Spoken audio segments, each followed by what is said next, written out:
a quote from Gloria from the Barbie movie. I'm just so tired of watching myself and every single other woman tie herself into knots so that people will like us.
If this is the first time listening to us, welcome. Welcome.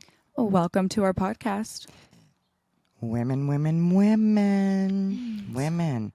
They're not feeling so safe out there. No, it's hard out there for a woman. It is. Literally from birth. Yeah. I'm just saying. We did see the Barbie movie. We had a lot of feelings on it. I think it's a really good movie. I think it hits hard for young people growing up, like in generations from us, like as young, like going back to our childhood, and women and parents. Yeah. Like it hits hard, like as a mother. Yeah. Specifically more than a father, but motherhood and being a womanhood, it ain't easy. It isn't easy. And the other thing is Sinead O'Connor passed away. That hit me really, really hard. She was a big advocate. In women's rights. People hated on her. Yeah. But here's the thing. She was speaking the truth. And everybody criticized her. And she passed away. And it really hit me hard. Hard. And at that moment, I realized somebody has got to be coming together, and we have to take a stand. Women need to take a stand. I mean, I think, yes, women, but we need men. We need men to stand up. We're getting attacked by a bird. We are under shelter right now, but if you hear the loud thuds, that's a bird trying to throw acorns at us. We're recording out here at with nature. You will hear it. And it's going thunk, thunk, thunk, thunk. But hey, we're out here with nature. We're at peace with nature. You got to be at peace with nature. Yeah.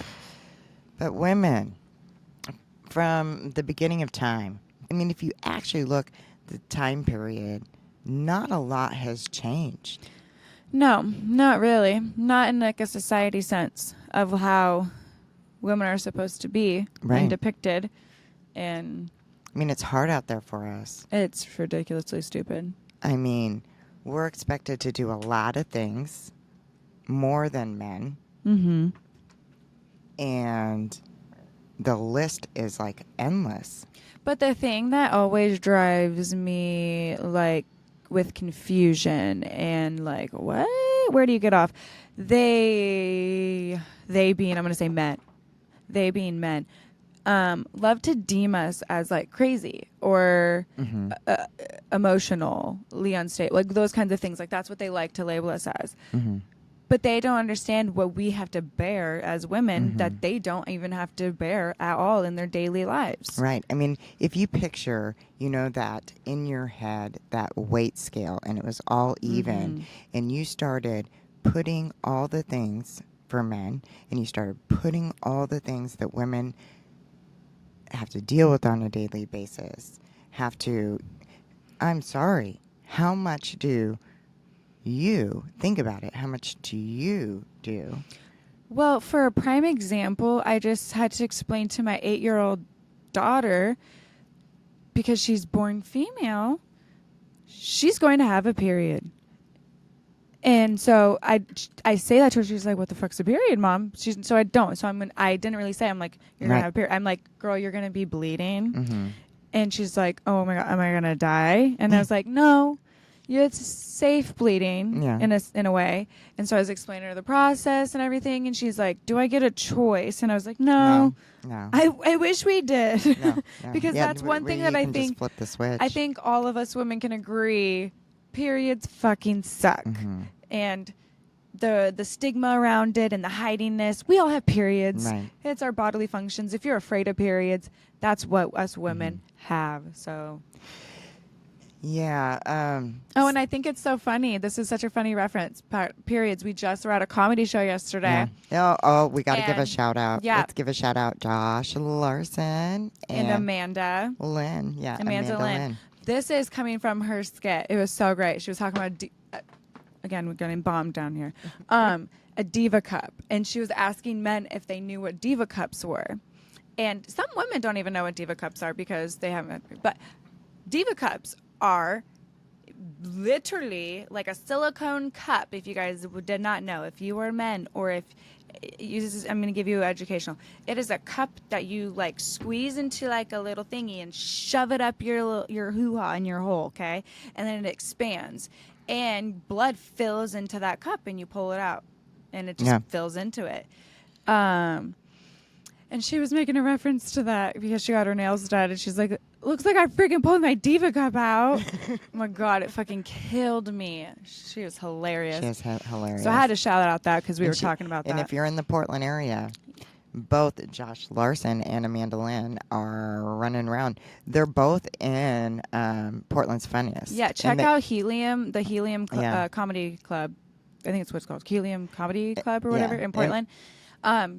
If you look them up, you can see all the different dates for both of their shows. Yeah, and they both are moving on to their next round. Yes. Funny, great people. Yeah, no, they're amazing people. Yes. They're, down to earth, good people to hang around. Yeah. I totally clicked with Amanda. The moment she started talking about fanny packs and all that, I was like, "Yep, I get you." Yeah, got you, girl. Yeah. Got you. So, I'm just saying, periods, men don't have to deal with that. No. Cramping. And then, can you imagine if they had a cycle and they had to go to work? Dude, because do you see them with colds and getting sick? It's fucking pathetic and ridiculous. They can't get out of bed. Everything is like, they can't function. They would not be able to function with a period. No, and this is why we haven't done it yet, but I think we've brought it up before. We wanted to get that stimulator thing to like, this could be like contractions or like what period. There's gonna be bloopers from this because we're getting freaking bombed with some. I say we just let it ride. I guess, sure. You got to live in the moment here, right? With us, maybe they're not wanting us to get the truth out. They're like, stop talking about the truth. Stop it, man. It's probably a male. Oh, it probably is. It probably is. Yeah. Oh my gosh, is it a bird or is it a squirrel? It could be either or. They both are ruthless over here. I don't know. They're giving me a little anxiety over here, man. But I feel like at such a young age, women or young girls are just so. Like, you're also just cover up. You asked a few people some questions, I did. Right? So I did. Let's talk about that. Let's talk about the questions you asked. You asked a couple people, and they both had sisters. Yes. And can tell me a little bit because I have about my own experience, and you do too. But I just wanted to know from the male perspective if they could recognize for themselves when they notice a change within their sisters or their siblings.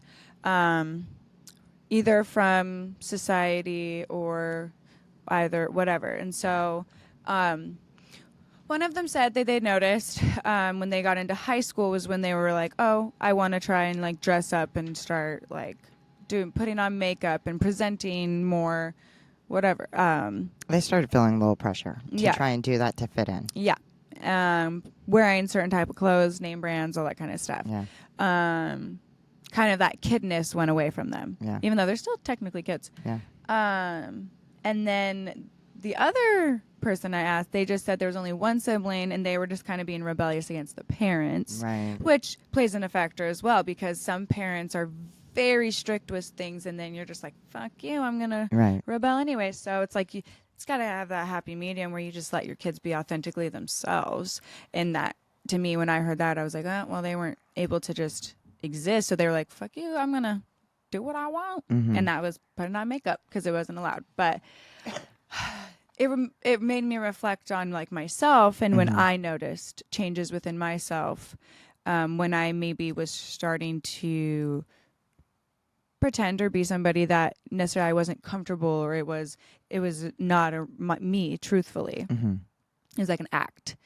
And it was a certain place where I moved to. I'm actually going to call it out because it was Winlock. Yeah. It was when I moved to Winlock. I know some people, if you listen to, I know my best friend will listen to this and will know what I'm talking about. But I was dressed a certain way. Mm-hmm. I wore boy clothes. I wore skater clothes. Vans, yeah. Checkered. I didn't. She was like checkered. She wore a lot of black. So I didn't wear girly clothes. I didn't wear name brand, like the name brands like Hollister, Abercrombie, all of those types of. I don't want to say stereotype, but like the preppy clothes. I don't want to say it, but that's what it is. So I moved to this town where I stick out like a sore thumb.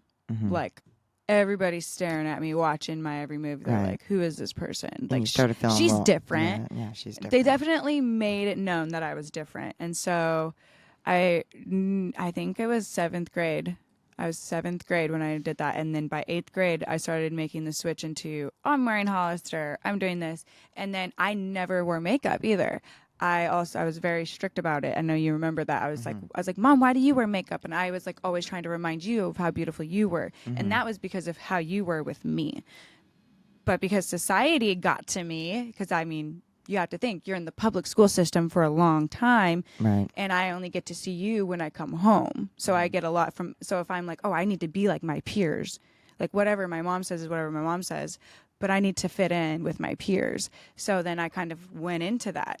And it was a good, probably 2 years. I was stuck in this mode of pretending and then left that town and was able to find myself again. Right. I mean, she's still, her senior year, she was voted best dressed, but. Right. But I mean. And this is my thing. She started getting into her own, though. Yeah. And I feel like I'm still finding myself out. I'm still growing. I'm still developing. But I feel like I am more authentically myself now than what I was before. And when did you start noticing some differences? I noticed a difference when my dad got a job in Chicago and we had to move there for a year.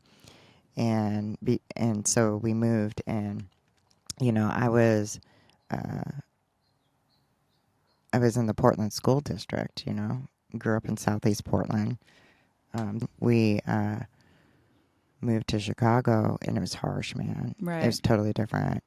And then when we moved back here, I ended up going to a different school district. Than what you did before. So bouncing from there to there. So, I mean, I feel like at the age of 10, I was noticed a difference that, I gotta be a certain way. Right. And that really sucks at the age of 10, as a girl. Right. And ever since then, it's like, you gotta be a certain way. You gotta do this. You gotta do that. Well, and that's why I think like I appreciate you as a parent, because in a way, being able to have your support, and I feel like this would be with Brendan too as well, my brother, always just allowing us whatever interests we were into. Yeah. You just dove into it. Yeah. You were like, you like that? Cool. I'm going to fucking be into it too. Right. And Even if I didn't want to be. right. And Yeah. so I don't know. I feel like a lot of parents for like it wasn't like that. No, it and wasn't. so I feel like there's a lot of children who are trying to please their parents. Right. And so and then they get out of that and then they get adults and then they try to find themselves again. Try to find them. So I just want to say I'm really glad that I was Aw. able to have you Aw. because at a young age I was able to find myself again. Yeah, it really sucks. As I started becoming an adult, you notice the behaviors, especially like I know Jill knows, but I'd go grocery shopping with her, and men would still gawk and in front of you, and it was hard for me to be negative in front of you. You know what I mean? Like, if I was to rewind the time now, maybe I would have. I mean, because when you weren't there, I was like, shut the fuck up. Don't look at me. Right. But when your child is with you and a man is like, and I don't know if you remember Being a predator. I don't know if you remember it, but it. I do. Yeah, and they would just like, and with my child, I just felt like, okay, I can't turn around and basically feed into their stuff with my child here, because technically sometimes that's you what had they to want. Control your reaction. So I would just ignore them. Right. And then I think you asked me, and it just wasn't appropriate for me at that time with my child. So with that being said, did you notice when you started developing? So like when you started developing breasts or like a butt or something like that, did you notice boys treating you differently? Yeah. Me too. It went from a cool friendship, like relating to like toys and all this stuff, to like, ew, this. And then like I think a lot of us girls, and even my daughter has this like, ew, yuck, like that boy, you're like gross. And whereas boys are like, ooh, girls, cute. And we're still like, fuck you, get the fuck away from me. Get away from us, man. Until it gets pushed into our brains, like it's like that. It's like there needs to be more of us type of people, because there's a lot of this depiction of like women are supposed to please men. Yeah, and we're supposed to be appealing to men. No, fuck, I don't want to be appealing to men. I want to be appalling to men. I want to turn men away. Right. So over here in our neck of the woods. Well, it's that was real personal. That was a close one. That was right next to me. Oh my gosh, you should have seen how close that was to us. I hope it's catching like all the sounds into this. Jeez. Okay, so It's back gonna be to so the many show. bloopers. Back to the show. So in our area, in the Portland area, women aren't feeling so safe, and I'll tell you why. And we did do a poll, and we'll talk about that poll. But I'm just gonna flat out say it. There's been missing women. They have, some of them have come up dead. One of our friends is out there in the streets bringing attention to it. Velly Ray, if you can go check him out. He didn't start off doing that. He was ticked off about Measure 110 and all the drugs and all the crime and all of that. So he took to the streets just to see what the hell was going on.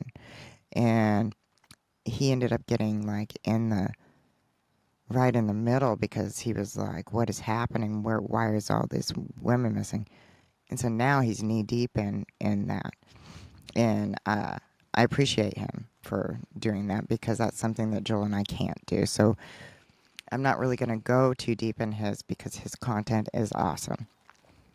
But what I will say is we need more men that actually stick up for those people on the streets. We need men supporting women. Yeah, because let me tell you, we don't feel safe. Yeah. And we don't feel safe. And I think my dad had a really good point. Because we also asked the other question, even to men, we were like, do you feel safe in your city? And I didn't even think of it the way that my dad thought of it. Whereas he goes, Yeah, I guess I feel safe, but then again, I don't go to where I don't feel safe. And yet Mm-hmm. you don't realize that there are women, children, and young people there that are affected that don't feel safe there. Right.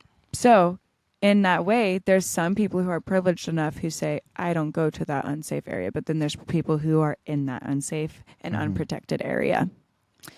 And so they get taken advantage of and they don't get help. No, they're not getting help. And I hate the whole stigma with women where it's like, oh, it's because of the way you dressed or presented yourself or anything that like it's kind of like everybody's like we're asking for it. No, we never are asking for it. Mm-hmm. We never ask for it. We don't want it. Mm-hmm.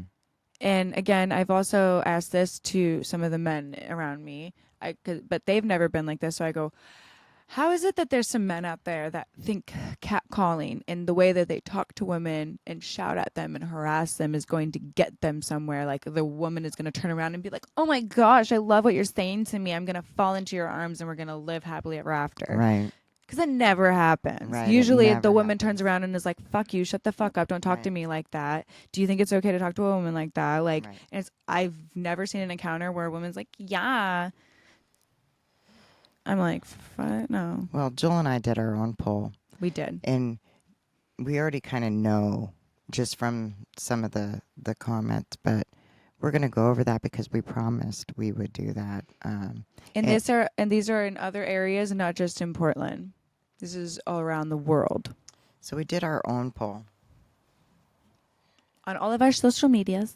So on TikTok, which Jill will go a little bit deeper in that, we just asked women, do you feel safe in your city? ? And this is everywhere. TikTok is everywhere. I want to state again the question where it says women, do you feel safe?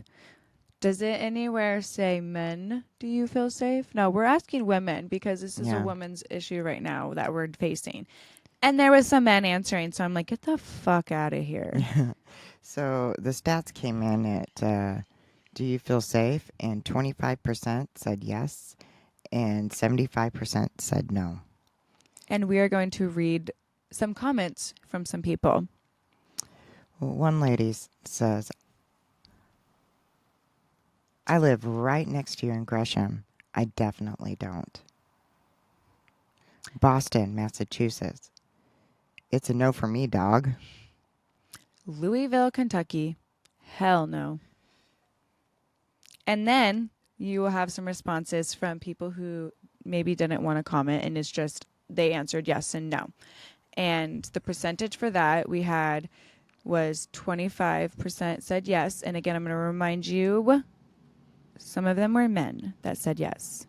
And then the other percentage was 75% was no. Yeah. So California. Not safe. Don't let the babies out of my sight. That sucks. And that's true. I mean, that's how I feel. I don't let my babies out of my sight. They do not go anywhere without me present or somebody that I trust present, that being mainly just my parents. I don't trust a whole lot of people. So we asked the question on YouTube. 100% said Which no. I didn't even know we could do that on YouTube. So Yeah. I was like, go girl. Didn't know we could do that. Didn't know we could do a poll. So we did a poll. 100% said no. We did that on Instagram. 100% said no. Nobody said yes. So in our platforms and the people that follow us, they're everywhere. They're not just in Portland. And like we said, we went to this comedy show yesterday, and one of the fellow comedians, Amanda, we were talking about stuff that we were talking about and being passionate about, and she brought up how there are some women that were in comedy that have either dropped out or don't want to do it because they don't feel comfortable because of the men. And it's just unfortunate. Right. And when she was telling me that, I was like, that's so sad. They shouldn't have to hold back from something that they're passionate about because there's nasty ass fucking creepy men out there who can't fucking keep it together. Right. So. Amen. Yeah. We're going to be hitting this pretty hard. Women not feeling safe we have to start. We want to change the whole world, but we have to start within our community. So we're going to be taking measures to try and change a couple of things within our community. We have to start at the bottom, which we may fail or we may not. But we are going to try. We and are we going are going to to try. fight hard. And, we're looking at certain things like changing the statute of limitations on sexually abused victims. We're looking at how long does the punishment fit the crime. Right. And when we're talking about that, it's not a punishment in their eyes, it is a rehabilitation, right? So if somebody's not being rehabilitated and being punished, or, I don't know what they do in their rehabilitation, but you're going to go on that journey with us to figure out what it is that they're doing to rehabilitate.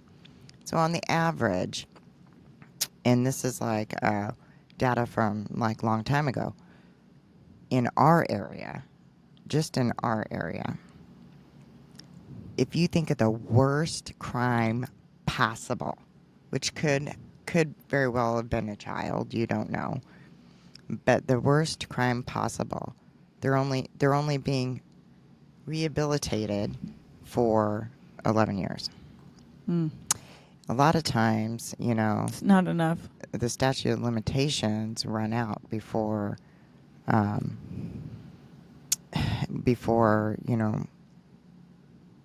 mean, if you think about, if you're sexually assaulted, how long does that take? How long does it, And let me remind you guys that if it's a pretty white rich boy, I'm gonna just face and say this one: they don't get served either none or minimal. And most recent case, they only served 3 months, and that is fucking bullshit. It is That bullshit. is not equivalent to the damage that is done to that woman.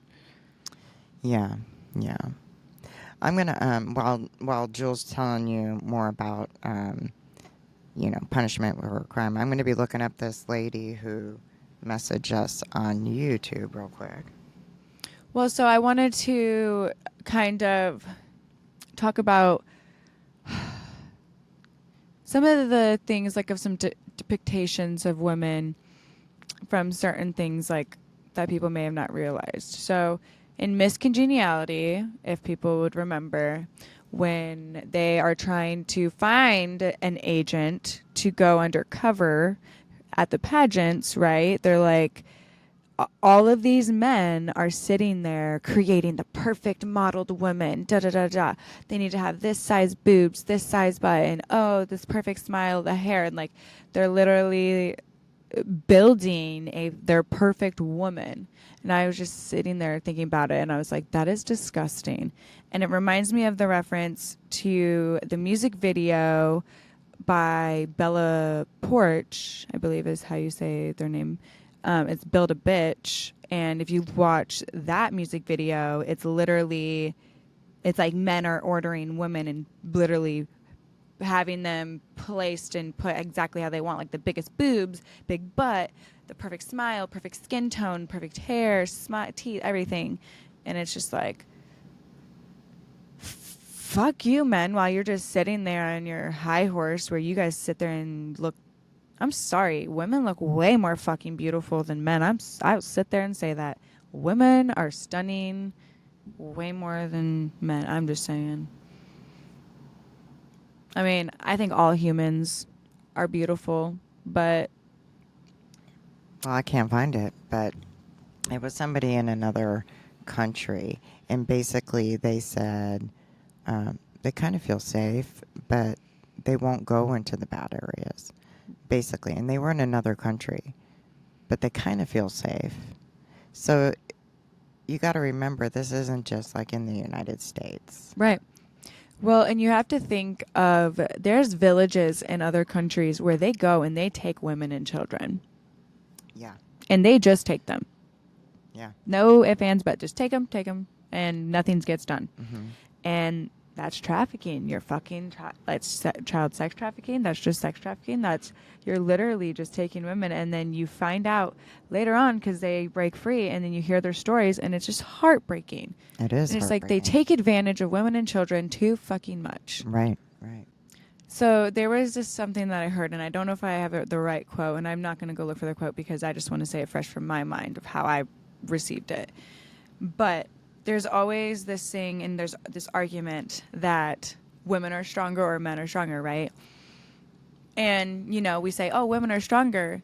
And it's like, no, we are literally forced to be strong. Yeah. That's what I have to say. I don't want to say like, oh, we're just strong because we're strong. We are forced to be strong because of the situations we get put in. Mm-hmm. That's what I have to say. Because they're like, oh, women, you're so strong. You give birth to the children. You do this. It is We are fucking forced. Mm-hmm. So I know we don't like to say goals on our show, but actually, Jewel and I are going to have a goal.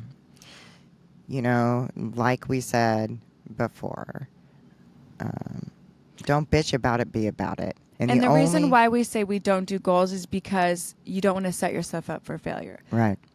But this goal is bigger than us. Yeah, this goal is bigger than us. It's not just a personal goal. And we're going to need all of the women to stand with us. And all of the men. And all of the men to stand with us because we are going to be trying to change some stuff here. And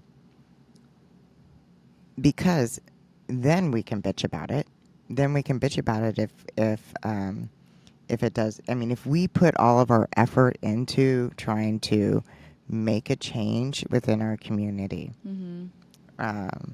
Jewel and I have already started. We've, became friends with, people that are out there trying to make a difference out in the streets.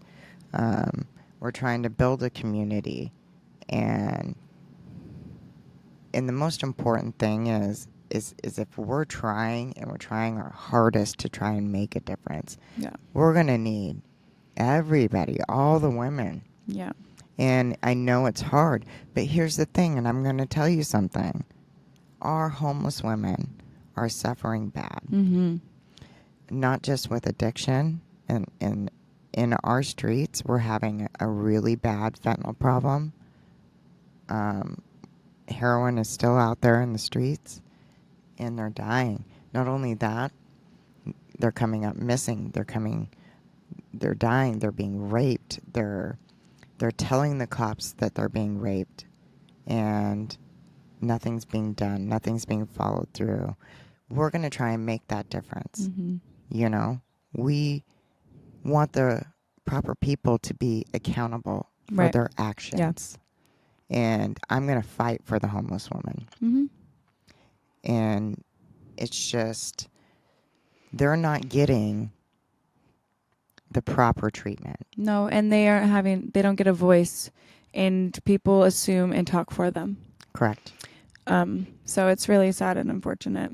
And I know we're not supposed to say the R word, but unfortunately, that's what it's called. And the offense that is in the law is rape. Mm-hmm.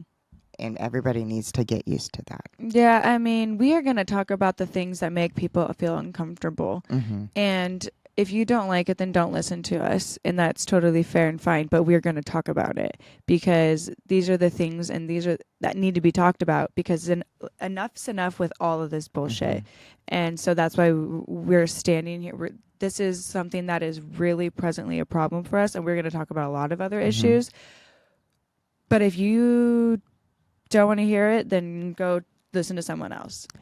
And the problem that people don't realize is with women, and when that occurs on assault, the end result could be suicide. Mm-hmm. And we're going to say suicide too, even though you don't want us to. That's what it's called. Oh, and if you thought, I'm not going to speak for my mom, but if you thought that I was going to be some man-loving thing, no. I think you guys, if you listen to me, I hate men. I am a man-hater. There's very few men that I like in this lifetime. So if you don't like what I have to say about men, you don't get hurt feelings. Go somewhere else. There are good men out there. There are good men out there. It's very few, though. Yeah. That's the whole thing. It's just like the Barbie movie. There's one Alan. There's more There's more Kens There's more Kens. than there is of Alan. Right. And that's what I would like to say. You know, I went to, on a side note, I really wanted to see if I could buy an Alan. Right? Fucking Alan. You can't buy fucking Alan. I think, and then that was like something that reminded me. I was like, a few men in our lives are Allens. Yeah. And that's what that represented was there's more Kens that are fucking egotistic assholes who think about themselves. And then there's just one Ken. Or one, no. There's one Alan. That's what I'm going to say. One Alan. A bazillion Kens, man. And Alan fucking kicked some shit, dude. Yeah, that's right. In the movie. I mean, I don't want to ruin. Sorry, I don't know if you guys have seen it, but fucking go see Barbie movie. Go see the Barbie movie. It's for men, women, and, I mean, depending on parenting, my children totally are going to see that. Right. Right. Mm-hmm. Yeah. So where are we going to go from here? Where are we going to go from here? We're going to build our community, and we're going to be out there asking for support too. We're going to continue to raise awareness. We're going to put it out there. Yeah. Educate. We are not stopping. No, we're not going to stop. We are continuing. We're going to talk about all of the issues that we are facing. Mm-hmm. That is huge problems in our eyes. That's not getting dealt with. Right. Nothing is getting done.